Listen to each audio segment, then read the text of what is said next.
It is the latest model of the King Lion series that's been around since the days of Meteorot 2. It is KLN04 Musketeerado, with the kit of leg trap, railgun, shotgun, biped legs, and the leg ability of rising, which buffs all leg stats minus armor and heavy limit for every shooting skill used, stacking 5 times. Now, as the latest installment of the King Lion series and now counterpart to Savatalis of the Saber Tiger series, it's safe to say that most of the iconic models that were well known in the anime finally have a brand new model to be introduced as a reimagination of the original design, while still sporting out on their own. Now, regrettably, I have to say that they did throw me for a loop personally on this one, as I was led to believe, based on pattern of a doctor and a knight with Charles the Nurse and Savatalis, that we would be seeing maybe a huntsman or even a king with the release of this model. But they certainly threw me for a loop when they released a pirate version of the popular King Lion type instead. Leg Trap on the head part is a setup-based skill that, upon use, basically serves as passive aggression for the entire time the plant is on the field. Basically, every time an enemy goes to attack, no matter what it is, it will passively damage their legs until the legs are broken. This can be used as a very good punish and a way to cripple enemies very quickly if you can't actively target or break legs on your own consistently, because this will always target legs no matter what, and as long as the trap stays alive, it's a good way to guarantee that you can keep the speed bonus and negate any enemy leg abilities on the opposing side of the field. Railgun on the right arm is a conventional shooting skill which basically serves as the shooting variant of Pile. This means that it does have the ability to ignore defense, and it has passive pierce damage as well when attacking the enemy. And how he uses this is that the musket-based rifle that he has attached to his arm will flip out and give him much more reach and much better range when attacking the target.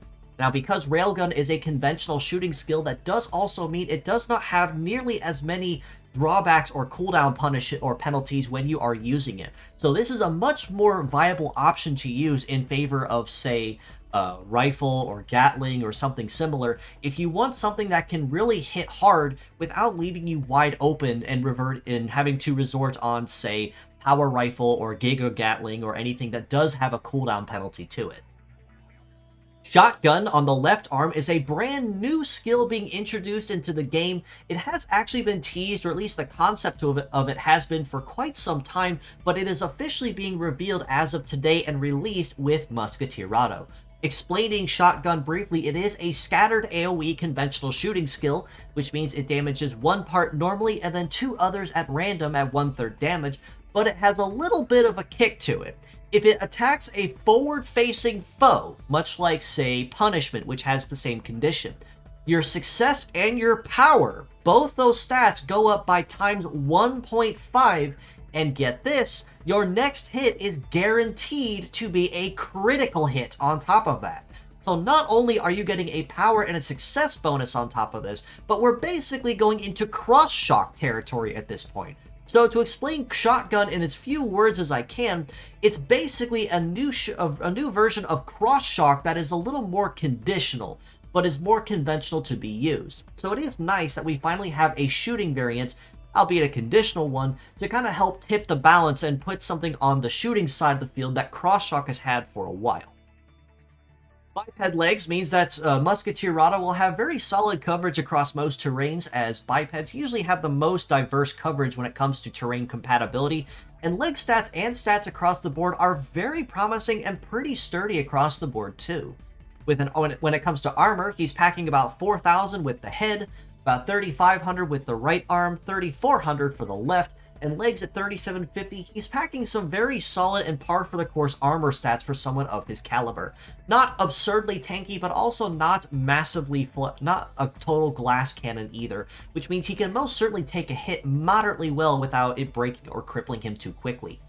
In terms of leg stats, he's most certainly off to a very good start with a very promising 904 with his mobility, so he's going to have some very good speed at his advantage from the moment the fight starts, and this is not including any terrain or meta-rodder bonuses to comp or boost these. An evade of 1134 is very nice though, as it does mean he will have a pretty solid time dodging or grazing incoming attacks. A melee resist of 732 is not the greatest when it comes to Musketeerado, and kind of holding to his theme of a pirate where he may or may not hold his own moderately well up close as a long-range pirate type. He's going to take noticeably more damage, but not enough to absurdly cripple him. But he does comp this with a shoot resist of about just shy of 1200 there, so he can most certainly hold his own very, very well in a gunfight at long range when it comes to combat on the field. Now, these are just his stats at base, however. If you include the leg ability of Rising, which buffs all leg stats for a use of a shooting skill, well, look at that. Both his arms are shooting skills. He can stack boosts on this up to 5 times that stay as long as he's alive on the field. So again, these are just the base numbers, and every time he fires, whether that be railgun or shotgun, he will be going progressively faster, he'll be harder to hit, and he has a much easier time keeping his damage reduction as high as possible to keep the damage on him as low as possible. All this being said though, as a pure set score, I still do have to rate Musketeerado and the newest installment of the KLN series a very solid 8 out of 10. His kit synergizes very well with itself and stays very true to the original intent and reference material that was the original War Bonnet and other models that followed after him. And his kit synergizes again very nicely. Railgun and shotgun as conventional skills means that there really isn't going to be any real drawback to using either. And the leg ability of Rising adds to that even nicer, as it means he will progressively become an even more dangerous threat on the field the longer he's allowed to keep firing at you. And that's not even touching on his impressive base power too, at just shy of 1850 there for the railgun, and just over 1500 there for scatter damage on the shotgun, minus of course the free crit or anything else that comes with it. As mixed parts, I do have to rate him just a little bit higher at an 8.5 out of 10. Given that we aren't 100% sure how powerful Shotgun is going to be or if it's going to have any major cooldown penalties, it's hard to say without seeing him in combat how well he's going to perform. But having a leg ability of Rising on a male-type model for your shooters is most certainly going to be a very welcome addition to keep your leg stats high as well as your damage output high, as long as you stay on the field. And Leg Trap as well, if you want to keep it for that pesky passive aggression, it's there and available. Railgun, as for sure, is probably going to be the big star of the show here as well, of course with Shotgun being conditional cross-shock, as a way to keep your conventional shooting skill high and ample without sacrificing anything like success or armor while doing it.